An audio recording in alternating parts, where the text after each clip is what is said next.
तो उसने एक गाय पाल ली। सोचा कि मेरे संतान नहीं है तो शायद मैं इस गाय के बछड़े को ही खिला लूंगा, उसी को संभाल लूंगा, पुण्य मिलेगा। तो पता चला कि जो गाय पाली है वह बांझ है। ब्राह्मण उसके घर का खाना नहीं लेते थे। जब वह इतना दुखी हो गया तो एक दिन दुखी होते होते जंगल को गया, और जब जंगल को गया तो एक सन्यासी मिले। अब जब सन्यासी मिले तो वे पूछते हैं, कथम रोदसी विप्र त्वं काते चिंता बलीयसी वद त्वं सत्वरं मयं स्वस्यादुःखस्य कारणम्। हे विप्र, तुम इतने चिंतित क्यों हो? तुम्हारे दुख का क्या कारण है? तो वह विप्र कहता है कि हे सन्यासी जन, मुझे संतान नहीं है। मेरे पिंड और ब्राह्मण लोग मेरा भोजन स्वीकार नहीं करते। अब आप ही बताइए कि मैं क्या करूं? मैं बहुत दुखी हूँ। मेरी पत्नी दिन भर घरों में जा जाकर लड़ाई करवाती है। तो सन्यासी जन बोले, ये तो संसार की रीत है भाई, आप जहाँ जाओगे वहाँ यही दुख मिलेगा। तो वो कहते हैं कि अपने प्रत्यक्ष होकर सिर्फ भगवान का ध्यान करना शुरू करो तो भगवान की प्राप्ति करो। तो आत्मदेव जी कहने लगे, अरे सन्यासियों के पास जाओ तो उनको दो ही काम है, भगवान में लग जाओ, संसार त्याग दो। अरे ऐसे थोड़ी चलता है संसार। मैं नहीं जानता सन्यासी जन, आपको या तो मुझे पुत्र देना पड़ेगा या तो मैं अभी यहाँ से कूद के मर जाऊंगा। अब सन्यासी जन कहते हैं कि कौन समझाए इन लोगों को, तो उन्होंने एक फल दे दिया। अब जब फल दिया तो वह जब घर लेके गया बड़ी खुशी खुशी गया कि आज मुझे सन्यासी ने फल दिया है, पुत्र तो अवश्य प्राप्त होगा। सन्यासियों का जो आशीर्वाद है वह अवश्य फलपूर्ण होता है।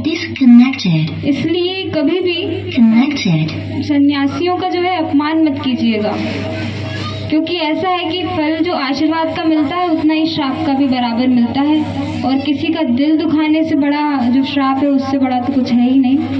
तो जब वे फल लेकर, मैं तुम्हारा भाई धुंधकारी हूँ, मुझे प्रेत की योनि प्राप्त हुई है क्योंकि मैंने ब्राह्मणों के साथ बड़ा अत्याचार किया। तुम कृपया कर मुझे यहाँ से मुक्ति दिलाओ। गोकर्ण ने बहुत प्रयास किए, बहुत कुछ सोचा समझा। जब बहुत प्रयास करने के बाद वह गया जी में जाकर उसने जब उसका श्राद्ध तर्पण किया तो वहाँ पे भी जब उसको मुक्ति नहीं मिली तो उसने घोर तपस्या की, और घोर तपस्या के बाद सूर्य नारायण प्रकट हुए। सूर्य नारायण कहते हैं कि भागवत का पाठ कराओ, भागवत के पाठ करने से इसको जरूर मुक्ति मिलेगी। तो ठीक है, भागवत का पाठ कराया तो बहुत से महात्मा लोग आए, बहुत संत जन आए, सब बैठे गोकर्ण से पाठ सुन रहे हैं। धुंधकारी को एक बांस का वहाँ पे टुकड़ा रखा था, उसमें 7 गांठ लगी थी, उसमें जाके बैठ गया। जब बैठा तो निराहार बिना पानी के बिल्कुल एकाग्र चित्त से सिर्फ मुक्ति के लिए और हरि भजन के लिए सोचते हुए उसने 7 दिन कथा सुनी। जब 7 दिन कथा सुनी तो पहले दिन कथा सुनी तो देखा कि उस बांस की पहली गांठ जो है वो खुल गई है। ऐसे ही दूसरे, तीसरे, चौथे, पांचवें और छठवें दिन होते होते उसकी सारी गांठें खुल गईं और सातवें दिन प्रेत को मुक्ति मिल गई। बोलिए श्री कृष्ण भक्त कन्हैया लाल की जय। श्रीमद् भागवत पुराण की जय। वह प्रेत इतना सुंदर सेना उन्होंने श्री कृष्ण जी से ली थी, वैसा मारी गई। दुर्योधन की दोनों जंघाओं पर जब भीम ने प्रहार किया तो दुर्योधन मूर्छित डला है। दुर्योधन के गुरु थे गुरु द्रोणाचार्य, उनका पुत्र था अश्वत्थामा। उसको बड़ा दुख हुआ, दुर्योधन उनका मित्र था। कहते हैं कि पूरा कुल का नाश कर दिया दुर्योधन। तुमको दुख नहीं हो रहा, तुमको बुरा नहीं लग रहा कि तुम्हारा एक भी ऐसा कुल नहीं है जो तुम्हारे कुल को आगे बढ़ा सके। अश्वत्थामा को बड़ा क्रोध आया। क्रोध में वह चला गया, कहता है कि आज इन पांचों पांडवों को रात्रि में ही मार डालूंगा। गया तो क्रोध में था, पर भूल गया कि पांडवों के साथ जो पांडवों के सारथी बनने को तैयार हैं वहां खड़े हैं। अब भगवान को तो सब पता है कि भाई होने क्या वाला है, तो भगवान को तो हंसी आ गई। आइए अश्वत्थामा जी पांडवों को मारने आए हैं, मेरी सेना से जो नहीं मरे। दुर्योधन हार गया, जिनको गांधारी का वरदान मिला था वो नहीं मार पाई। अश्वत्थामा इनको मारने आए हैं, वो भी मेरी सुरक्षा में। गया तो रात्रि थी, बाहर सेनापति की तरफ भगवान श्री कृष्ण खड़े हैं। अर्जुन की नींद खुल गई, बाहर जाते हैं, कहते हैं हे माधव क्यों जाग रहे हो, क्या नींद नहीं आती?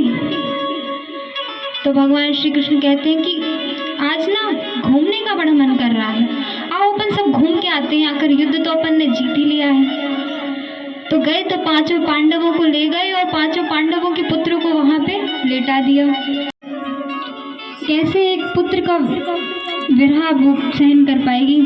जरा स्कूल ही जाते हैं बच्चे शुरुआत में आजकल, तो माँ घर बैठे बैठे सोचने लगती है कि क्या कर रहा होगा वहाँ, रो तो नहीं रहा होगा। उसके पांचों पुत्रों का उसने वध कर दिया, और जब वध कर दिया तो अर्जुन को बड़ा क्रोध आया। क्रोध में अर्जुन श्री कृष्ण को सारथी बना के ले गए। अश्वत्थामा आगे आगे है, अर्जुन पीछे पीछे भागे जा रहा है क्रोध में। अश्वत्थामा रुको, अगर तुमको बदला लेना ही था तो युद्ध करते मुझसे, आखिर हम दोनों एक ही गुरु के शिष्य हैं। देख लेते किसमें ज्यादा दम था। मेरे पुत्रों को मारकर तुमको क्या मिला? जब ऐसा कहा और अश्वत्थामा दौड़ते दौड़ते एक कोने में पहुंचा जहां से कोई उसको रास्ता नहीं दिखा, कोई उपाय नहीं दिखा, तो कहता है कि अब कोई उपाय नहीं है। ब्रह्मास्त्र छोड़ दिया। ब्रह्मास्त्र आ गया, अब तो आ गया मेरे पास, जरा मजे तो ले लूं इसके। बहुत घूम रहा था इधर से उधर, किसने उपाय बताया इसको?